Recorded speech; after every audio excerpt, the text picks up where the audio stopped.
Hello, my friends. This is Dr. M with you to support your journey with intermediate microeconomics. Today we're going to start new topic. We are going to revolutionize consumer theory. So it's not going to be quite the same that we've been accustomed to. And what I want to do, I will do the couple of declarations and then I will go to my notepad to capture things mathematically so we can do some applications. So the first declaration is this. People are not just interested in goods, but rather people are interested in goods that providing a flow of services. So although the flow of services is a derivative of goods, but in essence, that's what people are interested in. They are interested in services that the goods provide. And that brings us to a new arena to revolutionize consumer theory as we know. So let me go to Notepad here and I will start with what we already know, setting up our utility. We know that consumer wants to maximize utility. And utility has been always depicted as it will have choice variables and number of them, subject to the budget constraint. Money income is equal to summation sign, and then you have price associated with each variable, choice variable. This is the system of equation that has to be resolved by every living organisms on the planet. So there is a budget constraint and there is utility function. Utility function represents taste, preferences, and whatever makes you happy. So each of those choice variables identify what makes this living organism happy. Subject to the budget constraint, there is only so much is available in terms of income, and each choice variable is associated with its own price. So there is no such a thing as a free lunch as we discussed before, but rather each choice variable is associated with its own price. And graphically, we have looked at two-dimensional space. Specifically, this is our budget constraint, and we also want to put all the relevant points on the graph as I have taught you before. And then you have this indifference curve. We have spent excruciating amount of time and effort to prove that the point of happiness is the point of tangency, where marginal utility of x2 divided by the marginal utility of x1, which is the slope of this indifference curve, must be identical to the price ratio. And price ratio is the slope of the budget constraint. So price ratio represents what the rest of the world is willing to trade with you, and the ratio of marginal utilities represent what you are willing to trade with the world. And once this equality holds, you find a lot of satisfaction. In fact, it's a point of no hope. It's hopelessness, because there's no hope to move to a better position. Given the constraints, given your preferences, this is the best you can do. One more thing that I want to note for you before we move on to revolutionize our theory is, please note that although this is the happiness point that certainly advanced us far from philosophy. Philosophy is still debating where the happiness is and what is the happiness. Although in economics we made progress to not just identify more closely and more substantially what happiness is, but also we are able to map out different degrees of happiness and how they relate to each other with predictable and explainable outcomes. So, if you look carefully at the ratio of marginal utilities right here, you will find that you as a consumer may like X2, and the amount, the scope, and the degree of your enjoyment of X2 is related to your enjoyment amount and the scope to the degree of X1. So you see, that is the relative type of relationship, and that is a key point that you want to take away from here. Now let's go to the price ratio. In a similar way, the amount of P2, amount of price for X2, in terms of the scope, degree, and measurement, is going to be determined in part by its relationship to the price of P1. So in other words, the price of iPhone that you may use and it enters your utility function also depends on other phones available at the marketplace place and priced at P1. So iPhone is not independently driven by the cost, but it also driven by other things around in relative terms, my friends. And that's what you need to understand. Okay, so we've done this review. Now we can go and revolutionize our theory. Since I have made the statement that consumers are not just interested in goods, but rather in flow of services that those goods provide, it does make sense for us to rewrite this equation. And then I'll give you plenty of examples to support this. So you're still looking at the consumer that wants to maximize the utility, and it is the function, but now it's no longer X, but rather it is Z. ZI that is related to a service that you can extract from Xi. So, in other words, in order for you to consume Xi, it's going to be a function of Zi and some time. Now, time is an important component because it takes time to execute the consumption. You know, it may take me time to eat tasty fish because it has a lot of bones to go through, and I don't want any bone to be stuck in my throat. So it takes time to attend a football game, and it takes time to consume anything. So the time is depicted here on the T is valuable thing, and Zi right here represents the amount of service that you get from Xi. So in other words, Xi consumption depends and is driven by Zi and T. So we want to maximize this utility function, and as you see, no longer we are looking at maximizing Xi because Xi is represented by two: Zi, services, and time that it takes to consume this particular product. Now let me go through some applications because it's always a soft point.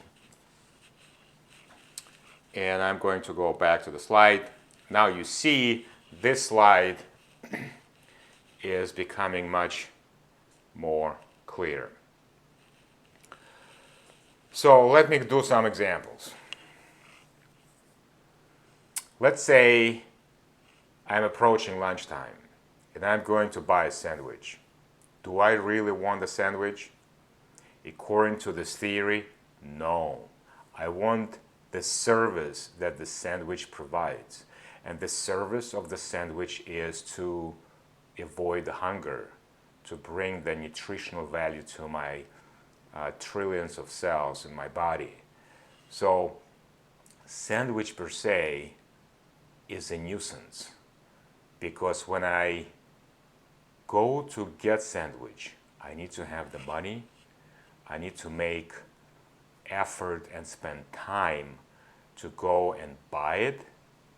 I need to carefully eat it so it's not going to be all over my clothing. It's a nuisance to have a sandwich. So people don't want the sandwich. They want the services that the sandwich provide. And of course you can expand the number of services. Some people may want some tastes, and thus they, instead of sandwich, they're hunting for maybe ice cream or something sweet that they want in terms of taste. Some people want a prestige. They want to brag about how wonderful and expensive food they ate. They may not remember how it tastes, but they certainly remember where they got it and what price they pay, and they put it all over on Facebook and some other places to show off. It's actually an interesting dilemma that consumers go to the marketplace often engaged in consumption not based upon their own taste and preferences, but actually they're acting upon the taste and preferences of others. Hollywood stars, they constantly instill their standards, what is beautiful, what is moral, what is right. They constantly preach those messages, and people often embrace that as not their own choices, but the choices of others, and unfortunately, not many choices that I can certainly be proud of to follow. All right, let's do another example. Do you want to have a car? And the answer is no. To have a car, you are trying to get the flow of services that the car provides. You don't want to be where you are. That's why you buy the car. Now, you can expand the services and you think about that you want some prestige. That's why you buy some expensive car, newer model, so you can show off to other people, co-workers, clients, whatever. But it's the service that the car provides. To own a car is a nuisance. Why? Because it takes up space in your garage, because it takes maintenance. You have to engage in some repairs, at times expensive repairs. It takes maintenance in terms of a regular changing of filters and oil and lubricating, whatever else is involved in maintaining the car. It's a nuisance no one wants. So, but people want the car because it allows them to consume the services that those cars provide. So this is in essence, to bring forward another example we can do. Do you want television? Do consumers demand television? And according to this theory, no. Why? Because consumers want services this television provides. What are they? Information, companionship, and entertainment. If you can't get those three services from elsewhere, you don't own television, period. And the bigger the screen, the more sensational services that are coming. In terms of companionship, you can always shut it down, unlike your friend. And you can tell television, I'm tired, I'm done, switching off. So that's your one-way street, one-way companionship. How convenient is it? So similar with computers and similar with other electronics, we are interested in services that those items provide. Are you interested in clothing? Do consumers like to buy clothing? No, they don't. Because it takes an effort, time, and resources to go to the store and pick what color you want, the size and the brand and many other things. It's all costly to get some clothing on ourselves. We want services that the clothing provides. We want to be warm and exotic. So that would be an example of services that you can extract from the clothing acquisition. Do we want to be employed? No, we don't. We want the service that employment provides, and that is income. Do we want income? No, we don't. We want the services that the income provides. We want importing different goods into our life, like washing machine, dryer, refrigerator, whatever else, housing. Do we want those goods? No, we want the services that those goods provide. So I hope you understand that it's not the fireplace that people enjoy. It's the service that the fireplace provides that people enjoy. And that's why it's critical to understand the essence behind this theory that goods are not wanted independently, but rather services that they provide is what consumers are after. Let me formalize this. It brings us to an interesting question. There are multiple ways to obtain services. And that brings us to the question of buying or making decision. And unfortunately, we are all stuck with this decision for the rest of our lives. Do you make repairs for your own car, or you decide to buy those services from the marketplace? Do you administer your own medication, or you buy someone to do it for you? Do you fill out your own taxes, or you hire somebody to do it for you? Do you clean your own home, or you hire somebody to do it for you? And do you clean the snow on your driveway, or you hire somebody to do it for you? So the list goes on.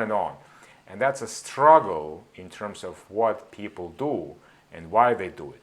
Let me unfold this struggle. The first thing to declare would be that the amount of services that each good provides is essentially can be denoted by technical coefficient alpha that is in front of you. So this alpha, or you can call it A, sub I, determines how much of the service you can extract from consuming Xi. For example, you may have the same computer as I, but you do computer programming, I don't. I may just do emails and serve internet. The same product, different amount of services.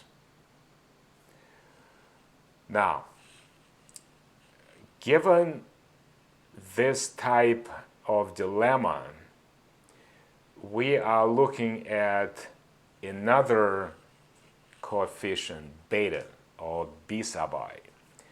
Beta coefficient is related to the second variable, which is time.